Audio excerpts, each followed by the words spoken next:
So these are the questions for the assignment. So we're going to pick them one by one. We're going to do um, the correction, that is solution to the questions, one after the other. So there are 9 questions. Number 1 says create a database, name marketing. Number 2, create a table called sales. In the market database, the sales table should have the following fields, and so on to number 9. So let's just go ahead to tackle the solution. Okay, so I think I created those. Let me see. I think I created the database earlier. If I did, I'll have to remove it for the purpose of this assignment. So if I issue the show databases command, you see that the marketing database is there. And I don't want it. I want to drop it so that we can create it afresh. So I can use this command to drop it. Okay. Drop database marketing, drop database and the name of the database. Run that. If you look up down here in the output pane, output section, it says drop database marketing one row affected, which means it is successful. You can see this green tick here, this green this sign here shows that it's successful.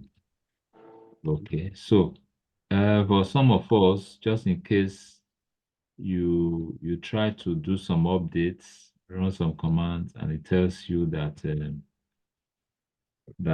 safe update mode is on, then you need to run this command.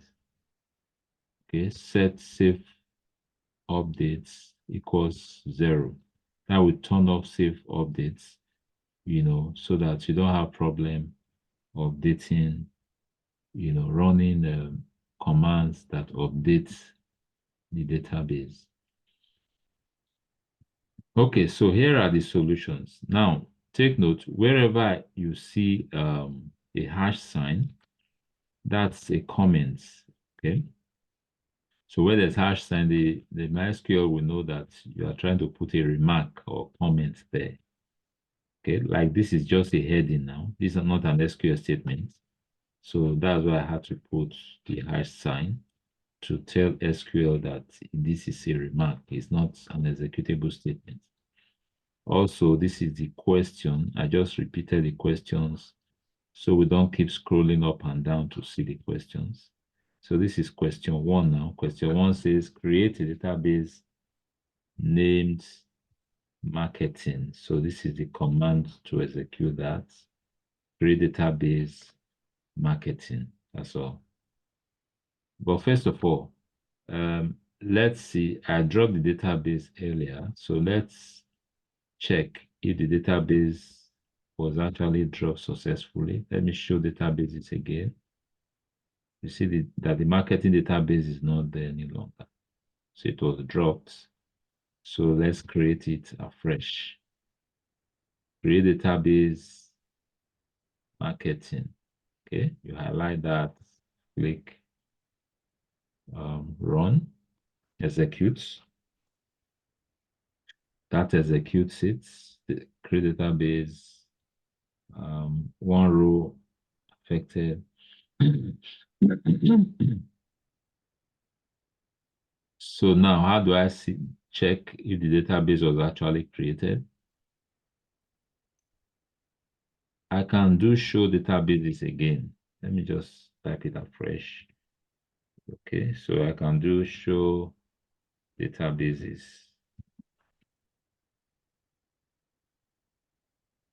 Okay, I'll run that. And then you see the marketing database has reappeared. Okay, you can also see it on the left side here. Okay, under the schemas, let's refresh. You see the marketing database is right there, but there are no tables in it right now. Okay, So let's go ahead um, to answer the second question. Question number 2 says, create a table called sales in the marketing database. The sales table should have the following fields: trans date, transaction date, sales ID, product name, price, and quantity. Use appropriate data type and field sizes. Okay, so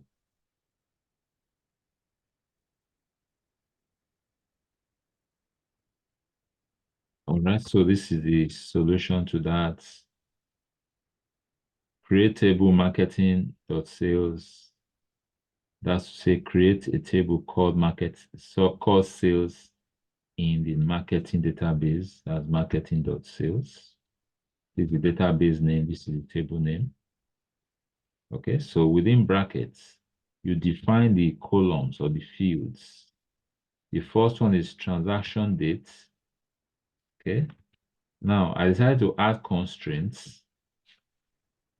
Just to normally when you create this kind of tables, it's good to add constraints. For example, here I could have just said transaction dates and stop here.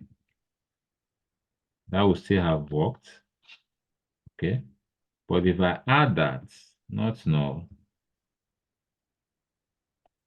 I'm enforcing a constraint. In other words, I'm saying here that it is compulsory whenever records are being entered into the table, it's compulsory that the transaction date be entered. So you cannot skip it. Transaction date cannot be null. Okay, and that is normal for when designing this kind of table. Sales ID. This is a sales table. Sales ID int primary key. Here I'm saying that okay, of course, transaction date is date. Sales ID is an int, a whole number, and I want it to be the primary key. Is the key field. Okay, so whenever I want to refer to any particular record, this key is the unique identifier of each record. Just like student in school are identified by matric number or registration number. Okay, so for this table, I want the sales ID to be the unique key, the key field, the key that is used to identify each record. So that's what I mean by saying is the primary key. Then next we have the product ID int, not null. Okay, that's int again. I don't want it to accept null. Then product name varchar 20. This one I deliberately did not put the not null constraint here, so I can use that to illustrate something later. Okay, but product ID is compulsory, must put it there. Then product name, I didn't put not null there. Price float. Float can take decimal points, unlike int. Int is a whole number. Float, this price, since it's a money value, so I had to, we couldn't use, we can't use int here because sometimes you have decimal, maybe 22,500 or 2,500 naira 50 kobo, something like that. So there will be dots 50 there. So that's why. Then quantity is expected to be a whole number, so quantity can be an int, and of course not null. So that creates this is the statement that creates a table, and of course we end it up with a semicolon. So let's run that, highlight it, click to run. So it has created it for me. So how do I check if it is actually created? How do I check? And how do I ensure it's created properly? How do I check that? I can just use the describe. Um, well, first of all, I can say um,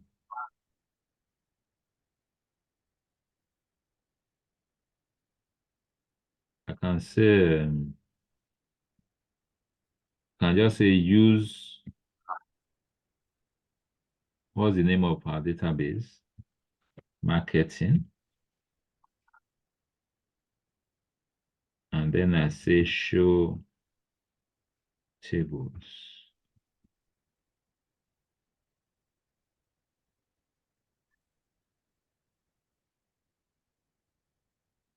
Okay. So if I run those statements, it's going to show me the tables that are in the marketing database. Okay. It's going to show me the tables that are in the marketing. So it's telling me that there's a table called sales now in the marketing database. Then I can, ask MySQL to tell me, to give me the structure of that table. So I can say describe sales. If I do that, it will tell me, it will give me the structure of the table. Okay. So can see it's telling me that transaction date, the data type is date, not null, null, no, which means it does not accept null. What that means, whenever you are entering a record, you must supply the transaction date, otherwise it will give you error message. Okay. Why? Because I said not null when the table was being created. The sales ID tells us it's int, it's not null, and it's a primary key. Okay. Then product ID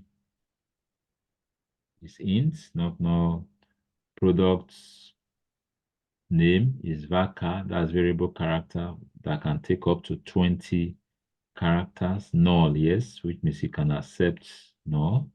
Price is float, not null. Quantity is int. So our table was created correctly. Okay. Our table was created correctly. So this is how you can verify. Okay. So you can just marketing means make marketing the current how do I put it now, like the current database, open marketing database for you so that any command you run afterwards, you can fetch, access the marketing database directly. All right, so let's move on to the third question. The third question says, show or display the structure of the table to confirm if it was created correctly. Okay, I think we've already done that. Describe um, sales, marketing of sales. Well, you can also do it this way. Okay, here I could do this because I've already said use marketing here. Okay. So, but you can also use this method of, writing it in full like this. Describe marketing.sales, and that displays the structure of displays the structure. That displays the structure. Okay. All right. So let's move on to the next question. Question number 4 says, rename the sales table to product sales. So we can use the rename command to accomplish that. Rename table marketing.sales to marketing.product sales. Okay, so that will rename the table. So if I run that, it does the rename table that 0 rows affected. Why? Because no new item is created. That's why it says 0 rows affected. That doesn't mean that it didn't work. It worked. But this is not a command that creates a new item. It just changes something that already exists. So that's why it says uh, 0 rows affected. So how do we confirm if the rename actually worked? We know the table was called sales before, so let's see if it has been changed, its name has been changed to product sales. How do we do that? We can just say show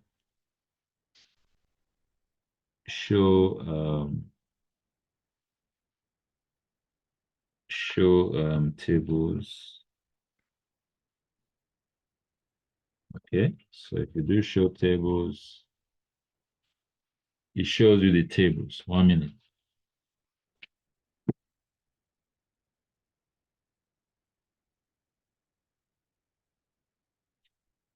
Oh, good evening. Yeah, hello.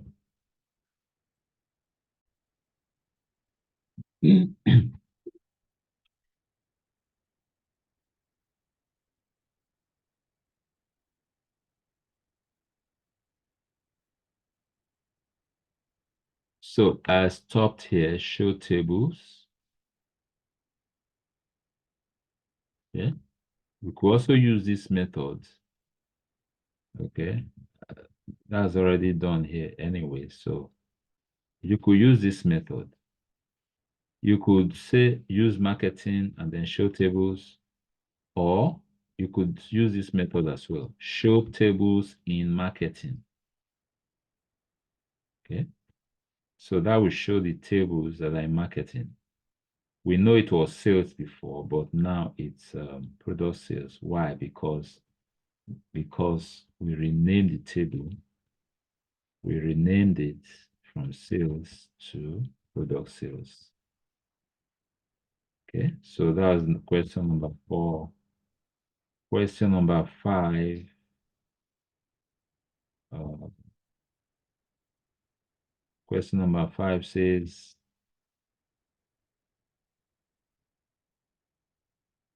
insert 10 records into the sales table. Actually, it's no more sales, right? We have already renamed it to product sales. So that should actually be into the product sales table. Okay. Insert 10 records into the product sales table. Okay, so to help us do that, to guide us, the easiest way to do that is to first of all describe, run this. Okay, describe marketing dot product sales. We describe that. Okay, so it shows you the structure here as a guide so that as you are entering the inserts, okay, you are guided as to the type of values to supply, okay, the data type to supply, for each of the columns. Okay, for example, like here, we say insert into marketing dot product sales, these I deliberately use 3 different methods so that you see the different ways you can do your insert. Okay, like this method says insert into the table, the name of the table, insert into marketing dot product sales. You have to go in this order.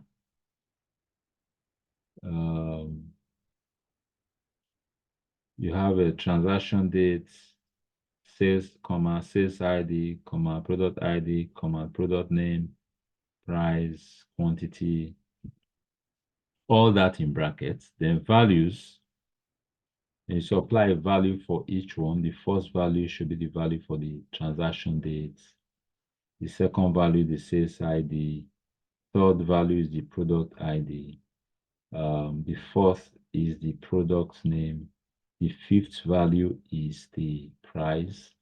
And of course, the last value is the quantity. So just like this. So when you do that, that will insert the first record. Right now, as right now, there is nothing in the database yet. Okay. So let me show you.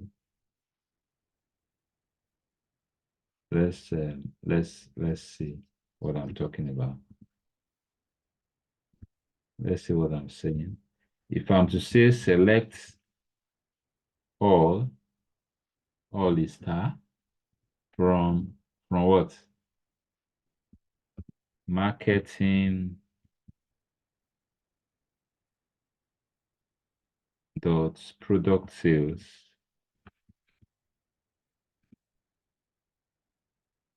If I do that, what happens? You see, it's how many rows are here? None. Don't No. have any rows yet. Okay, so let's insert, do the first insert and then go and check it again. Let's insert this. Let's run this first insert statement.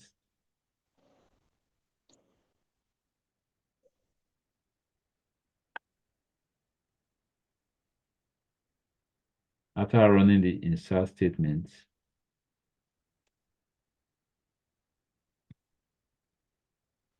let's um, let's Verify. let's verify here by running the select statement. You see, it now has one row, which is the row we just inserted now. Okay, that's the row we just inserted now. We inserted the dates, which is 23rd of September. We inserted the sales ID as 1. We inserted product ID as 105, and so forth. Okay, so that is one way you can do your inserts. The second method that you can use is this. Here, okay, sorry, this is still the same method for the second one. Okay, that's puts row number 2.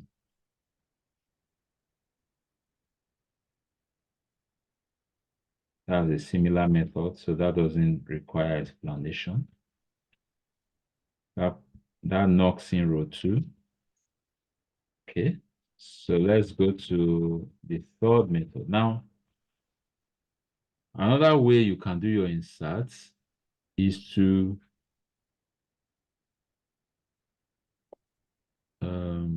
is this, something like this. Okay, insert into marketing.sales, then the values straight away without, first of all, listing the columns like this. Okay, so you can actually omit this and then insert the value straight. MySQL will know that the first one, it knows the order in which you created the column. So it will just follow suit and insert the values. Okay, that's the third method. Fourth method, you can actually insert multiple records at a time. Like we can say insert into marketing.sales, product sales, values, you list the values of the first row, comma, values of the second row, comma, values of the third row, comma, values of the last row, semicolon. Semicolon. Yeah. So when you do that, you insert 1, 2, 3, 4, or whatever number of rows you want to insert at a go. Okay. So let's see. We see here it's saying look at the output here. It says 4 rows affected. So let's go verify that.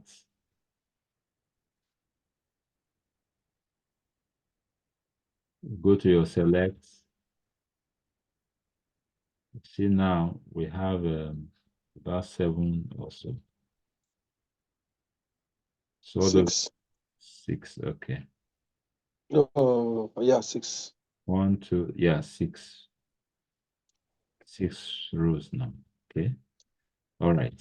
So let's go on. So let's knock in this one. I've already explained this, so let's knock it in. That's the seventh row. Then there's something I want to explain here. You might wonder if we can do this, okay, insert into marketing or product sales, the value straight away, then why do we have to bother doing this?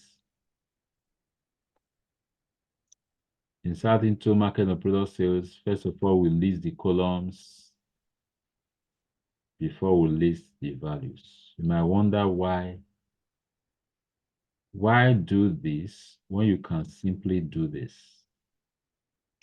So the I think reason, in the okay. first in the first instance is when you are writing the statement, Mm, okay, you must run the statement to reflect those items you want to reflect on the database.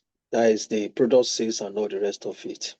If yeah. you, I think if you've not done that, if you write insert into marketing product sales and the values, then it will not have, and those values, it will not really have a kind of heading to to reflect on. Okay, yeah. Well, no, the headings are already there in the table. The headings Yeah. are already there. Actually, if you do this, it will work straight away. But the limitation of this, the limitation is this. If you use these methods, whether you do it this way or you do it for multiple values, if you use this method where you don't list the columns, then you must insert values into all the columns. Mm. But there are some situations where maybe you want to skip some values, values that can be null, of course, or something, or that have default value. Okay. In such a case, you must list the columns. That's what I did here. If you watch here, what I did here is that's why when I created the table, I deliberately permitted the one of the fields to accept null. The product Yes. name. I said it can be null. Remember? Yes. Yeah, I did that so I can illustrate what I'm about, what I'm trying to illustrate now. Mm. Okay. So let's say, for example, we want to create a row, but we don't want to put any value for no, for product name. Product name can accept null, so that's allowed. There's no problem with that. But in such a case, you have to use this method. You have to list the columns that you want affected before you list the corresponding values. Okay. If you skip this, the columns, then you must insert values into all the columns. Mm. So if I'm to skip this now, it will create a problem because I'm not putting values into all the columns. So if I want selected columns, then I have to, first of all, list the columns that I want and then list the corresponding values. So that's exactly what I've done here. Insert into marketing, the product sales, transaction date, sales ID, product ID, price, quantity. Okay, so then I list the corresponding values. I'm saying this is the date, what I want for the transaction date. This is the sales ID. This is the product ID. This is the price. And this is the quantity. It must correspond according to the way you listed the columns here. Okay. So that's another method of inserting. So I've Okay. run that. So let's go check. Let's check what has happened to our table. If I run that, so you can see it has inserted it, but it did not insert product name. So product name is null now. Okay. Okay. Yeah. So question number 6. Remove the third row from the sales table. The third row from the sales table. The third row is this row. Don't forget that our key field is what? Sales ID. So Yes. when we say the third row, we are talking of the row, the third row, It's that's the product row with ID. sales ID 3. So we are going to say delete from marketing